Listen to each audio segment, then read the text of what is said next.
Hello, Jim Steska here with Jim's Fitness Tips, coming to you from Fredericksburg, Virginia. Thanks for joining me.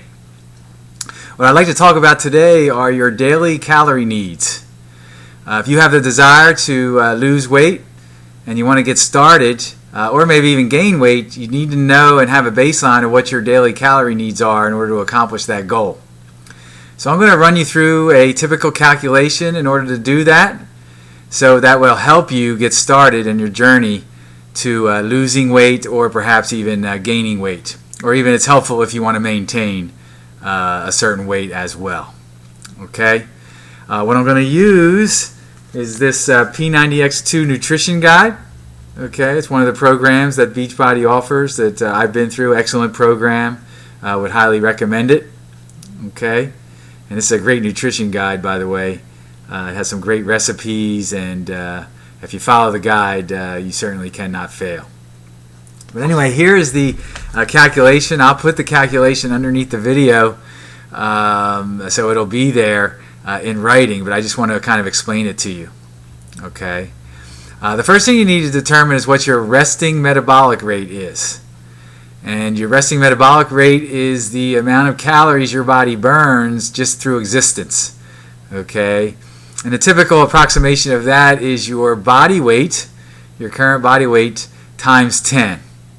Okay, so let's use an example, and I'll have this example below. Let's say you're 200 pounds, okay, and at 200 pounds times 10, that's 2,000 calories. So approximately, if you're 200 pounds, your body just burns to existence 2,000 calories, okay.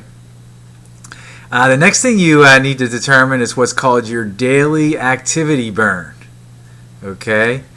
Outside of any exercise or anything like that, you have to determine, would you be sedentary?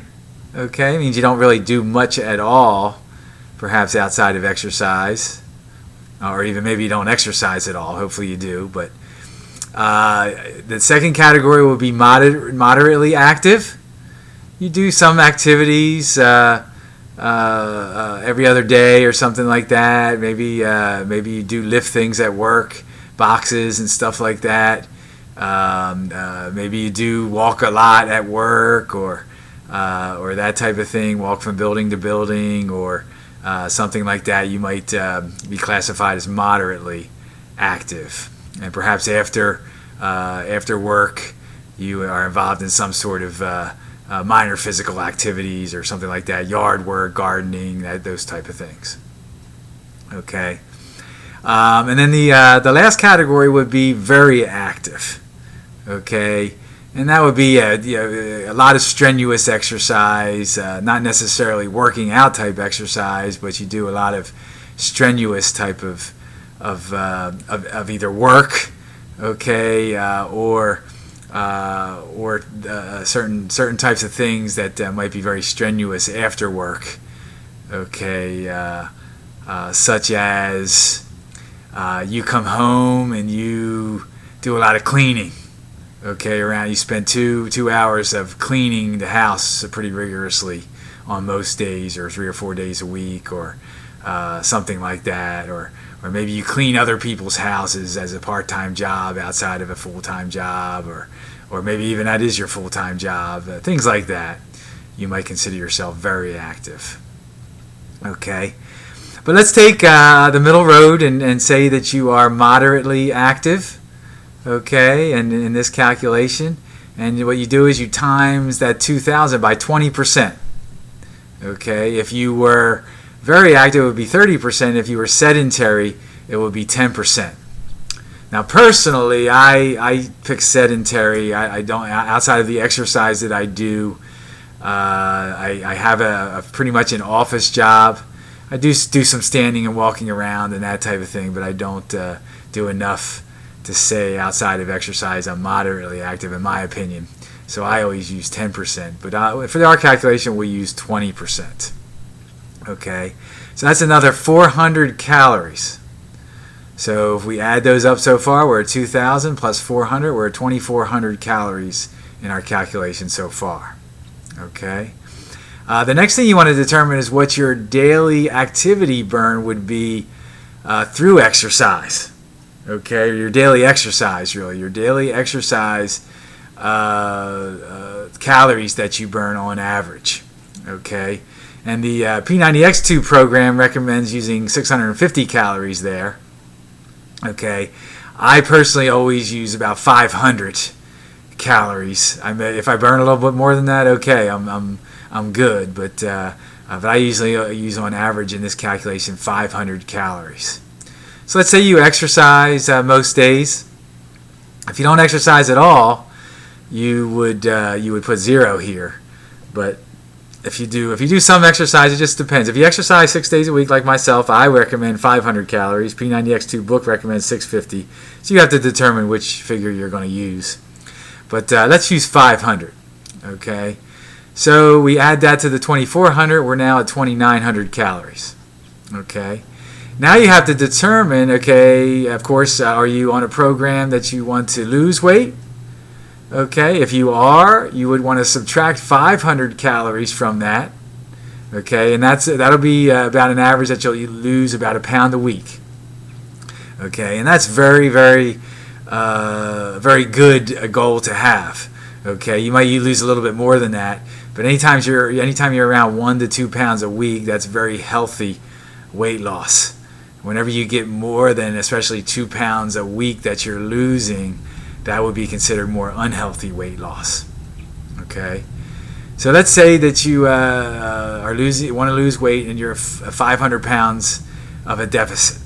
Okay, so that brings you subtract 500 from the 2900. Okay, and that brings you at 2400 calories would be your daily calorie intake need. Okay, in order to reach the goal that you want, that's to lose weight at an average of about a pound a week. Okay, and that's how you calculate your daily calorie needs based on your goals. Now, if you're at a surplus, maybe you want to build muscle. Okay, you've already gotten down perhaps to a weight that you're comfortable with. Now you want to build some muscle. Okay, you would add 500 calories instead of subtract.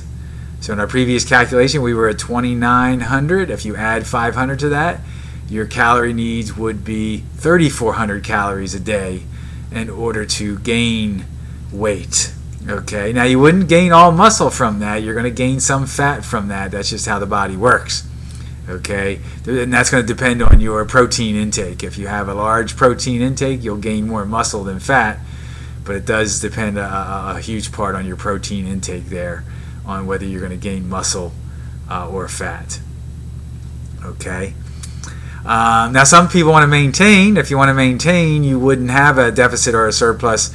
2,900 calories in this calculation would be, so if you want to maintain 200 pounds, okay, you're comfortable with that based on your frame and everything like that, then you would, if you ate 2,900 calories a day, you would stay at about 200 pounds. And by my experience, this calculation does hold very true. Okay. So there you have it. That's a start in order to get on the right track to reaching some goals, either losing weight, maintaining weight, or gaining weight. You have to know what your daily calorie needs. In later videos, I'm going to show you how to keep track of those calories and that type of thing on a daily basis, the way I do it, to make sure I'm staying on track on a daily basis. Okay. I do want to invite you to take part in my complimentary healthy living consultation. Okay, this will guide you step by step on how to get in the best shape of your life. And I could say at age 50 right now, I could say that I am definitely in the best shape of my life, following the same principles and programs and everything that I will show you in that consultation. Okay, and the goal is to stay that way for a lifetime. So yours in good health, and thank you very much. Have a great day.